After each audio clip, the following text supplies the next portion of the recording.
Hi, I'm Nancy Blotner. At Caldwell University, we believe that all citizens should be informed about the important issues that affect their daily lives.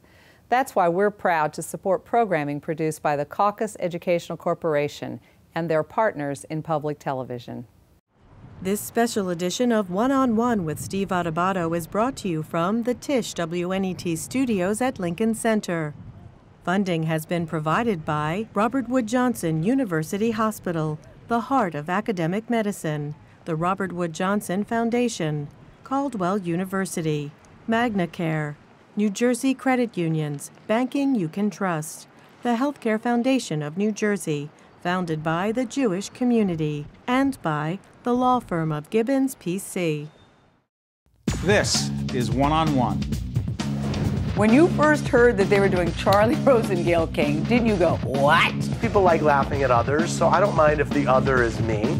See, you go right into the character. That's what it is. I'm bringing families together a half an hour each week.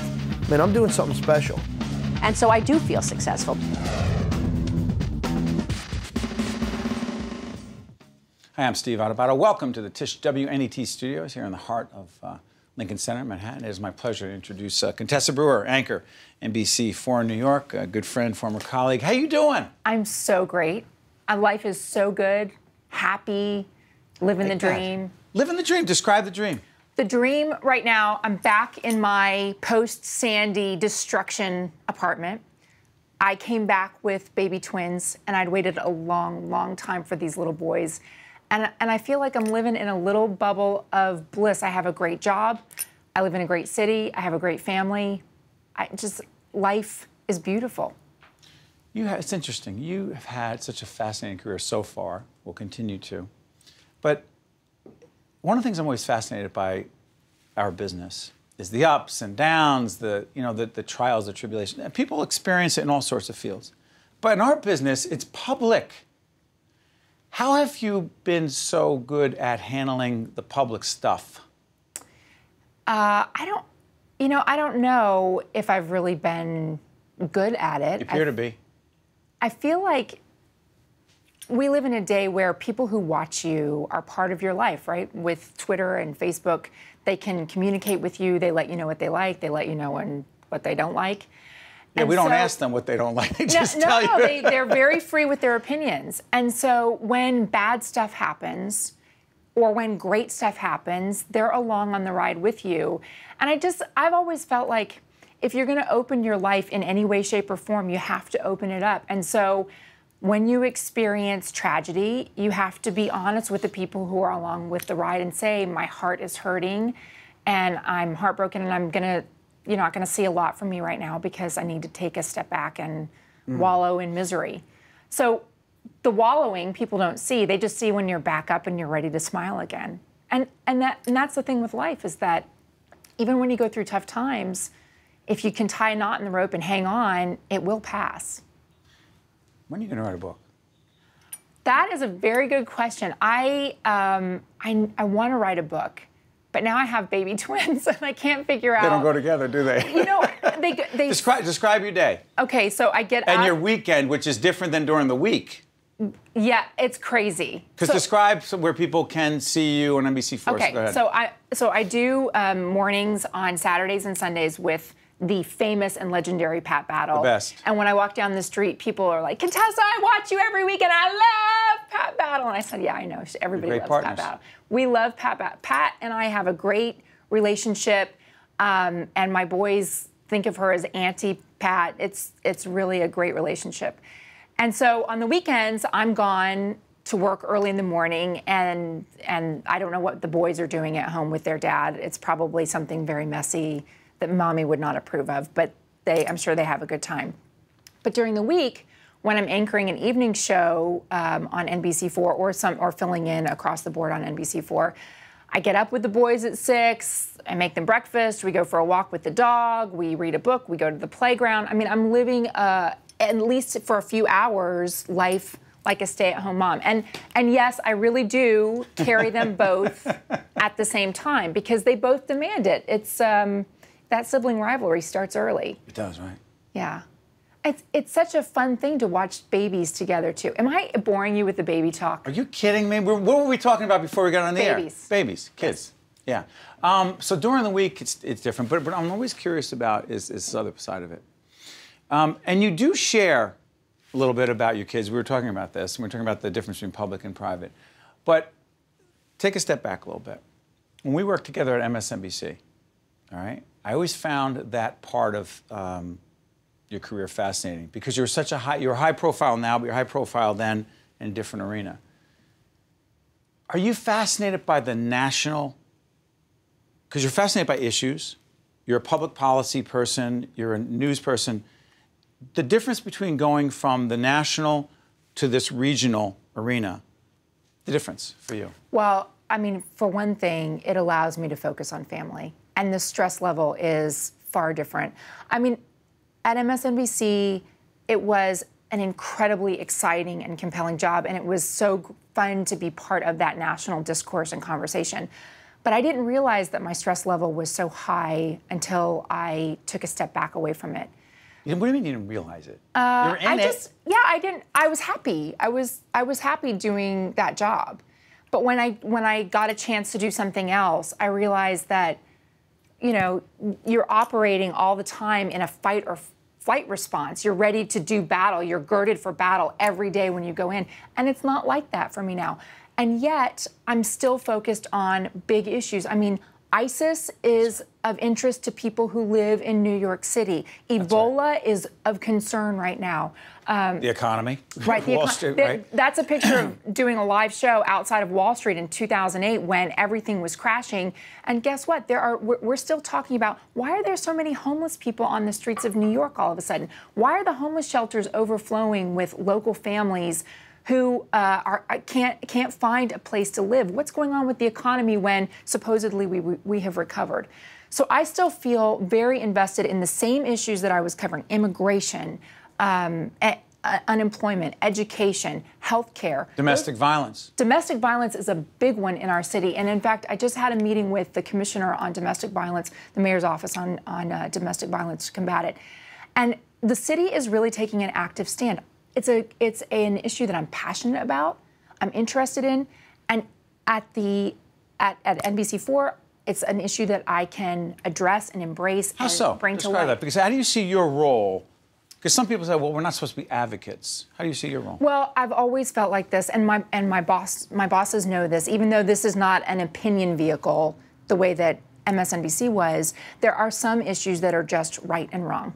I've always felt like you're not going to say to somebody, let's bring you both sides of the racism argument. What's the other side? Exactly. What's the other side? There are just some issues that are black and white, and we need to present them as such. And I think violence in the home, I'm not saying just against women or just against children, violence in general in the home, we can all agree is not a good thing. And so I think when we're talking to experts about why it happens and the underlying reasons, then there's more room for nuance and there's more room for conversation. And I have a show for an hour on Cozy TV. It's an NBC4 show. But we have interviews with people, long interviews, where we can kind of get down and embrace the topic and talk about it and talk about the nuances. You know, the other side, let's talk about this. Controversies. You've often said that managing controversy is an important part of what you do and what we have to do. Describe that. Well, I think that, you know, when you're the face of your newscast, your show, there are controversies that erupt, and it doesn't matter why they have been there in the first place. You've got to be the face of it, and you've got to bear the brunt of it, and sometimes that just means developing a thick skin. And sometimes it means being prepared for knowing that if you make a stand on something, if you embrace an opinion, if you say what you think is right, that controversy will erupt and that you may have to deal with the fallout and with the consequences and being prepared for that. It's a fine line, because I am a person who, I want everyone to like me all of the time. Yeah. Join that club. Right. It doesn't work. You No. cannot be in this business. You ever see the people that... I was actually, in preparation for this interview, I thought, let me go back and just Google. I did this. So let me Google Contessa, because it's been a while, right, since we've been on set together. I thought, oh my God, look at the stuff you've been involved in just because you've been on the air. When you're on the air a lot, you say a lot of things, you do a lot of things, you interview a lot of people. I've seen you have to cut off all kinds of people saying the worst possible things, and then people criticizing you for cutting this person off who was saying the most vicious, rotten, racist, terrible things. And I'm saying... Cut the mic? Are you talking yes, about cut the mic? You know, I went to... I saw the Cut the Mic interview. By the way, Google it and it'll be Cut the Mic. And people criticizing you, and I'm thinking, no, not everyone's going to like you. And I'm thinking, what was she supposed to do? I gave a speech in Louisville, and I walked into the venue, and people started chanting, cut the mic, cut the mic. For those of you who don't know, the guy, not that we're going to go into this in detail, the guy was had no desire to answer any questions you were asking. Wait, no, but I didn't say cut the mic because I was sick of what he was saying. I had already thanked him. I had said, thank you for coming on. And I was moving on, and someone actually left the mic up, and he was still ranting. And it was at that point that I said, "Cut the mic." But he had already been I'd already been gracious and said, "Thank." But what people heard was, "Cut the mic." So it made me sound like I was being really aggressive and double standard for women on the air. Absolutely. Absolutely, that was quick. Yeah. There is and here's how it happens. Women are more likely to get lumped into a cat. Either you can be serious and have gravitas, or you can be cute and funny. But those are the two options? No, you can be sexy, you can be dumb, the thing that I despise is when people disagree with what you're saying. For a woman, they jump to, she's a bimbo. She's dumb. It's not, let's pick apart the argument, let's find the logic flaw in what she's saying. It's an automatic, she's a bimbo. And I really despise that, but I think that's a societal thing. I think that the only thing that I can do is, and I've been committed to this, I'm a woman with multiple facets. I'm fun and fun-loving, I'm easygoing, I like to cut up and crack jokes, as you know. I can be deadly serious, and when I mean business, I'm not messing around. Why can't I be all of those things in one package? You know, that's a real human being. Because we like to label, and it's easier. But you're right. Before I let you out of here, can you do the Red Cross? Yeah, listen, the Red Cross is such an important How did you like that segue? I loved it. I can do the Red Cross. I know, go ahead. Here's my 3-minute spiel. The most important thing that I do for the Red Cross is to talk about preparedness and the importance of preparing for emergencies. Yep. And it means getting a kit, having your supplies on hand, making a plan for what you'll do in an emergency, whether it's a fire or a hurricane or another kind of natural disaster, and being informed, having your radio, paying attention. I never realized this was going to come in so handy until Sandy hit. And I had a kit, I had a plan. It hit my home. I lost my apartment in downtown Manhattan. And even though I had put my stuff up high, I knew I was actually showing your apartment as you speak. Go ahead, I'm sorry. Hurricane Zone 1, this is what was left after the water had receded out of the apartment and had just moved everything. I tried to put things up, up high, and the water came up, as you can see, above my fireplace. Sure. We had to gut the apartment. It gave me a whole new perspective on what people go through when they lose their homes. And thank goodness we were able to go back. There's so many people who weren't able to go back. I really hope that as New Yorkers, as folks in New Jersey and Connecticut, I hope we've learned that it's really important to stay ahead of these things and to be prepared for emergencies before they happen. Tess, I want to thank you. And we look forward to watching you every weekend. NBC4, go ahead. Yes, NBC4 on Today in New York. What times? Starts at 6 a.m., but multiple times throughout the morning. And that terrific woman you work with is? Pat Battle. Contessa, thank you for joining us. Yeah. Contessa Brewer right here at WNET Tisch Studio here in the heart of Lincoln Center. We'll be right back right after this. Thank you, Contessa. To see more one-on-one with Steve Adubato programs, visit us online at steveadubato.org. If you would like to express an opinion, email us at info@caucusnj.org. Find us on Facebook at facebook.com/Steve Adubato PhD and follow us on Twitter at Steve Adubato. Jolie Richardson is a wonderful actress. She is the Belle of Amherst. The Belle of Amherst. The Belle of Amherst. To make this come alive for us, what does that mean? Do you know, that's a really good point, because the Belle of Amherst is all about Emily Dickinson, and she was from Amherst, and she lived all her life. In fact, she didn't ever leave her house after a certain age. When I first was sent the script, I knew nothing about it, and somehow the Belle of Amherst made me think of something, a whole different thing. I thought it was Southern, and it's this extraordinary piece by William Luce.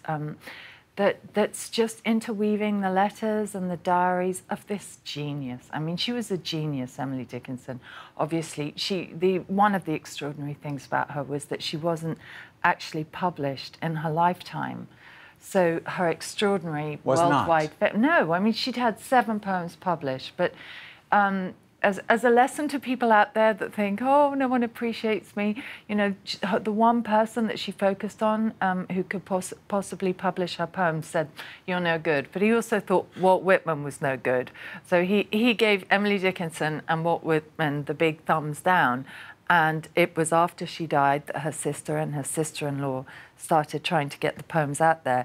And then they became a sensation. And then Ted Hughes, in the 1950s, also re-released them, saying she's basically one of the most extraordinary poets of all time. And what also was amazing about this lady, who I'm playing, so sure. Back to your question, the Belle of Amherst, it's a one-woman show of her talking to the audience. It's a very, very intimate conversation where I'm trying to communicate everything that she wrote and that she believed in. And you're alone on stage? Why do you make that face when I say that? Because it's scary to me. Why? Why? I've never done it before. The whole thing about acting is that you're telling a story and we're in it together and we're trying to make this thing alive, and I've just never done it by myself. But the writer was, I think her voice is so unique and she's so desperate. In a way, I'm not alone, actually, because there's the audience and I'm telling the story to them. And it's an intimate audience, 300-400 people? Yeah, 300. Does it matter, I'm curious about this, the size of the audience? How much does it matter to you? Yeah. Do you know, I have ever done the big auditoriums. I personally love an intimate space because you can feel each other and it just feels very intimate. What did you know about Emily Dickinson before this?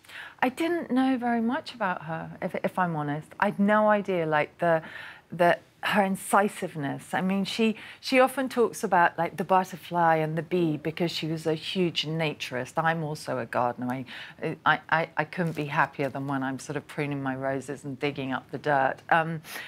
So nature was her god. But she didn't travel, and yet she had one of the greatest minds of all time. Did not travel? No, didn't travel at all. And she talks about love, life, and death, which are the 3 subjects all of us know about. And she packs a punch for this lady. And curious about this. You come from an extraordinary family steeped in acting. Describe your family. Well, that's such a funny question to me because you're right, I do. But to me, they're my family. So I know my mom was my mom, and you know my. For those who don't know your mom. Sorry. For those who don't. Wait a minute, I recognize. You recognize her? Yes. Or she occasionally works in, like, arts or theatre or film. Over the years, she has.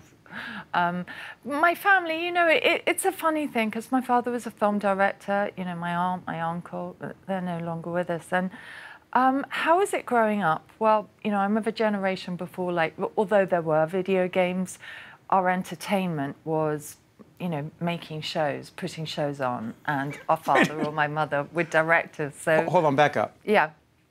Was it expected that you were going to? No, you know, that's the biggest misconception, was that my mother was like, do anything, please do anything but act. And I get that because it's a strange job. You know, you're always on the road, always traveling, if you're lucky enough to work. And you need to have a very thick skin, and then simultaneously you have to have a very thin skin, because you have to be... Your skin is... I hope it's both. But, you know, it goes from, on a good day, I'm appropriately strong. Shy as a kid? Terribly. Terribly? Yes, I'm not an exhibitionist, really, at And you're doing the one... I know. It makes no sense at all. Does it not make any sense, or does it make a lot of sense? You tell me, Steve. I don't know.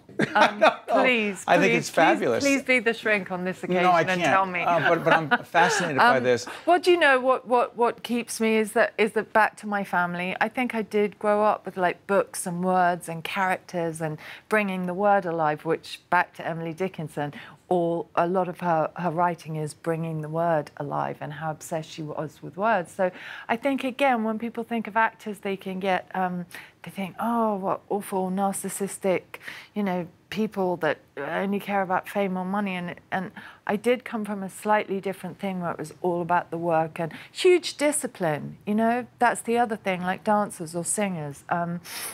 Massive amount of discipline in order to try and tell the story, communicate someone's life story as best you can, communicate emotions. You know, I said this before we actually got on the air. Yes. I'm going to bring it up, okay? Okay. So I'm curious about this. Okay. So you got this extraordinary upplug again. You don't mind, right? I don't know what that means, Well, but yeah. Yes, you do. The Belle of Amherst. By the way, where can people... Oh, it's at the West Side Theatre on 43rd. And West 43rd? Night. Don't worry, I'll finish the Oh, plug. okay. So Broadway. Excuse me, performing... Off-Broadway, yeah. Performing in theater. I first met you, not this way, but on the small screen on Nip Tuck. Yes. My wife Jennifer and I, boom, there it is. Okay. That's not my wife Jennifer, that's you. What? That's not my wife Jennifer, that's you. So my wife Jennifer is sitting there, we fall in love with this series, Yes. along with millions of others. And you're fabulous along with your great cast there. Played from 2003 to 2010, I believe. The biggest difference between acting, you talk about discipline Yes. and everything Yes. that it takes, the biggest difference between what it takes to be successful in a series like that, which was hugely successful, and what you do in theater, in this, in Belle, and other theatrical It's different performances. and it's not different, because I think, you know, series television, Nip Tuck, to me, was the first time I was in it. And what was fascinating about it is that whereas film is very slow, television is super fast, so it's more like theatre. There's a setup a little bit like this room. There are lots of different cameras, and you and I, if we're doing a scene, say, you know, a marital argument, and it's 5 pages, we will do it as if it's theatre. No rehearsal, like 5 minutes, say, of a walkthrough, and then go for it. So it's a brilliant training, and I was told when I started doing it, they were like, this is the best kept secret. It is a brilliant job. It's very, very exciting to work in series television. I mean, the success of it, you know, sometimes I think great writers, great directors, you know, good actors, but there's some luck, you know, it's hitting the right, you know, what audiences are interested in. What kind of reaction did you get from Nip Tuck? Do you still get from Nip Tuck? Nip Tuck was very exciting, because perhaps all series have this, but I'd never done one. You're walking on the street and you're still filming the episodes, and people are having a reaction, and it's a little bit hard for them to differentiate you and the character you're playing. So they're like, how come you didn't throw your husband out when he did that? And that communication with the audience was really exciting. They cared about it. They cared about the story. I'm actually sitting here across from you, and I can't help this, but I'm thinking about your character. Julia. Yes. Yeah, I remember. Yeah. Different. Different, very different. And Emily's different too. Okay, go ahead. Yes. Get back to Emily, I'm sorry. Well, again, you know, it's like English, American, French, whatever character you're playing. Like if I'm playing English, I might not be using this voice. Like What? Emily and Julia McNamara, Julia on Nip Tuck, Right. Emily Dickinson in our play Belle of Amherst, they're totally different voice placements, physicalities. You know, there's only one picture taken of Emily Dickinson when she was 17, so to try and match her looks when she's an older woman is tough. But so yeah, there are lots and lots of decisions Different along voice? the way. Yeah. Hold on, yeah. your voice. Well, obviously my voice, but Different. it won't sound like this, as Julia. And Julia did not sound like this either. No. How much, I'm curious about this, A lot of that happens subliminally, you know, just as you're reading the text, the sort of voice starts to calm, you know, what person they were, if they're shy. Like Emily's very shy, so her voice is more contained. No, by the way, I realized just now, we just put up a picture of your mom before Vanessa Redgrave and your dad, the late Jolie Richardson. I realized maybe not everyone knew that that was Vanessa Redgrave. I should not assume that. I'd have to ask you, pressure as a kid to, hey, my mom's Vanessa Redgrave? Well, do you know, obviously, if you were to logically think, now, what career shall I go into, given that the path before me, the bar has been set so high that anything less than that will be considered not good enough. It wouldn't be a great choice. But you don't think like that when you're young. It's like when you give birth, they say, well, you forget about the pain afterwards, and thank goodness. And it's the same thing. We do things out of love, and we don't think about the rational consequences, the drawback. It's like me accepting the one-woman project. I was like, that's scary. That's really frightening. Can I do it? I don't know. I've never done it before. But, you know, someone once said, make your decisions out of love, not fear. Like, fear being, oh no, well, I could never do as well as those other people have done. As long as the decision's made from the right place, you'll be okay. And finally, you still love what you do because? Because it's life, because it's you and me sitting here talking, it's stories around the campfire, it's how we all get through life, sharing stories. It is an honor to have you here. It is a pleasure to have you here, and I thank you for taking the time out of your very busy schedule. And we wish everyone should go out there and see Jolie Richardson in the Belle of Amherst. I want to thank you so much from the world of public broadcasting to your world off Broadway. Thank you. Thank you so much.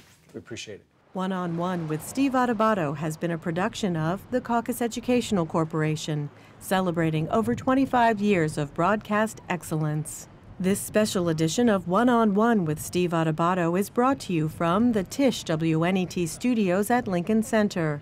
Funding has been provided by Robert Wood Johnson University Hospital, the Robert Wood Johnson Foundation, Caldwell University, MagnaCare, New Jersey Credit Unions, the Healthcare Foundation of New Jersey, and by the law firm of Gibbons PC. Promotional support provided by The Record, North Jersey's trusted source, and NorthJersey.com, the New Jersey Business and Industry Association, and its monthly magazine, New Jersey Business. Transportation provided by Airbrook Limousine, serving the metropolitan New York, New Jersey area. An aneurysm almost took my life.